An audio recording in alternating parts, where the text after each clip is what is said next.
Bismillah ar-Rahman ar-Rahim. Now we are going to start our Saturday session.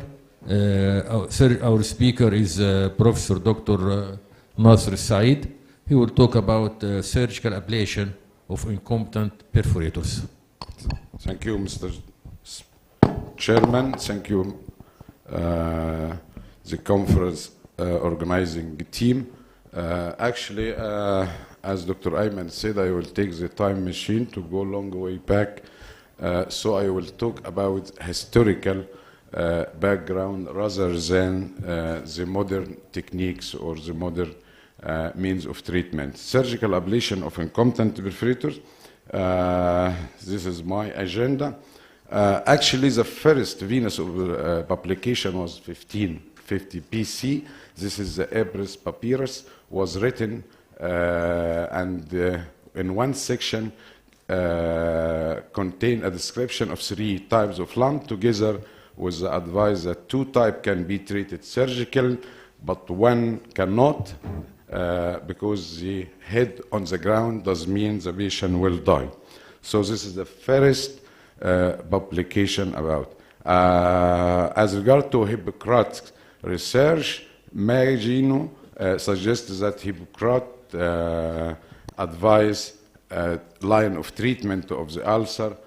Number 1, wash the ulcer, does mean dressing, cut out the ulcer, he mean debridement, then compression. But strange enough, the compression here, not to make the ulcer to heal, but that to keep the ulcer open, to let out the evil humors go out.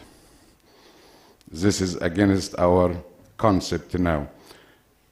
270 BC, 2 greatest physicians from foundation of Alexandria School of Medicine in Egypt discovered or explained surprising that the vessels, especially the artery, contain air rather than blood, and also make a research by putting a tourniquet on the limb, and they realized that the limb will congested or swollen, but didn't appreciate that this is due to obstruction of the flow. Also the Indian book Sushata Samihata, which describes the treatment of ulcer with maggots, it was 200 BC. Coming to 130 to 2200 AD, Galen was the first scientist describes the treatment of the varicose vein and ulcer by vein section, and this is actually strange, but at that time was accepted. Avicenna said that keep the ulcer open because they were a site from which evil humors could escape. Then Henry describes the use of bandage on the limb to drive out, not to let the ulcer to heal. Leonardo actually, in his drawing human body, show us the superficial venous system. Going to Versailles describes the venous system in details. Richard Wiseman redescribes the association between varicose vein and ulceration. Stephen Hill actually measured the venous pressure. It was the first time to measure the venous pressure in a conscious animal.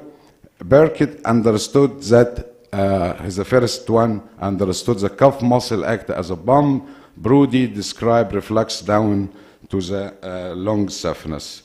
Virchow described his triad, and we all know it. Trendenbell described ligation of lung softness vein in the side to prevent. Babcock, 1907, in New York, he is the first one used the stripper to stripping the lung softness. The most important, Clinton, 1938, describes the operation of superficial ligation of perforator. Crawford used heparin for treatment of VT. Polk and Wood measure the pressure in the saphenous vein at the ankle while the subject standing and lying down, and they found the pressure decrease during exercise in healthy person. Then coming to Cockett describes the extrafacial ligation of incompetent perforators. From 1960, we have a vast expansion in number of publications. Recently, 1867, Gay described the perforator vein of the cuff and the ankle. He recorded the fact that ulcer could occur in the absence of varicose vein and introduced the term venous ulcer. De Palma, 1979, adaptive modification of subfacial and extrafacial dissection, and then Witten developed single port method of subfacial endoscopic ligation. Anatomy, quickly, we all know the classification of perforator to direct and indirect. And we have many perforator, may up to 200 perforator vein. And this picture show the direct and the indirect perforators. Here we are. We have a pointer. So you can, the first one shows a direct perforator, second one indirect through the muscular branch, then the branched one, more than one vein, and this is the anatomy of venous drainage near around the popliteal.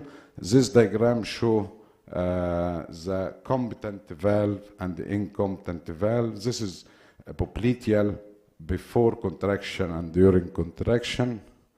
There are four main groups of perforator: foot, medial cuff, lateral cuff, and side perforator. Medial and lateral ankle perforator can connect the great and small saphenous. The perforator are less developed than the cuff perforator. Main ones are the Dodds perforators and the Hunterian. And another picture. Now coming for a debatable issue, foot pump anatomy. Foot perforator vein provide direct connection between the plantar vein and the root of the both saphenous. Venous blood reservoir of the foot, also called foot venous pump, is located deeply in the plantar vein between two plantar muscles, the quadratus plantaris and the hallux longus. And this shows the medial and the lateral foot perforator. Foot perforator are characterized by distinct feature in the lower limb. The blood can flow from the deep to superficial vein due to the presence of valveless or inverted valve perforators.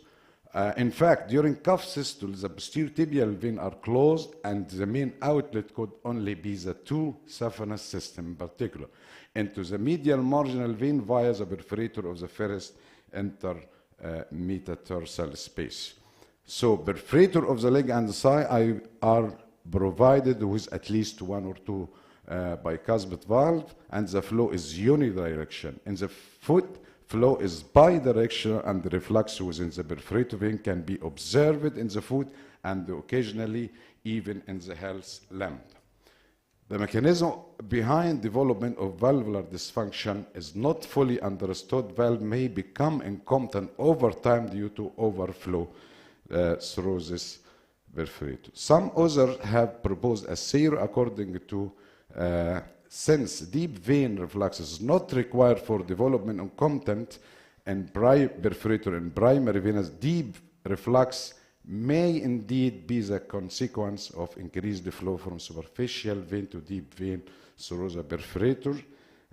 This picture shows us the lipodermatosclerosis, and this one shows us the pathogenesis, how it's happened due to increased venous hypertension, capillary permeability increase, RBCs and white blood cell going out, plus protein and fibrin, and through a complicated circle ended by these changes.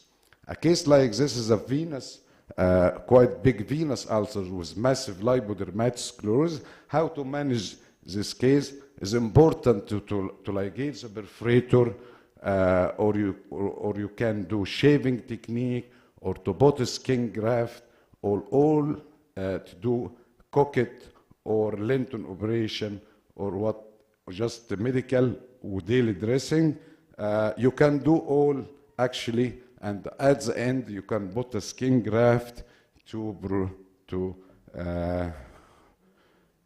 let the wound heal more fast. So type of operation, we have open surgicals, whatever Cockett Clinton was it with their modification, mini incision ligation, superficial endoscopic ligation, whatever on the medial side or lateral side, percutaneous ablation and shaving technique. This show us the percutaneous ablation. This show us the superficial endoscopic perforator, and using Olympic, just 10 minutes please more. Show us the Olympic scope. So we have many limitations of SIPs. Actually, anatomically, it's quite difficult sometimes to recognize the perforator, plus the wound infection and hematoma and nerve injury. My home message actually, incompetent perforator vein in patient with an active tube venous ulcer have to be treated. Inactive. Duplex is important. SIPS technique has to be improved, and new minimal invasive technique should be used. I'm sorry because I didn't give any comment about the modern, because we still use the time machine and we are lagged in the bus according to the order of Dr. Ayman. Thank you.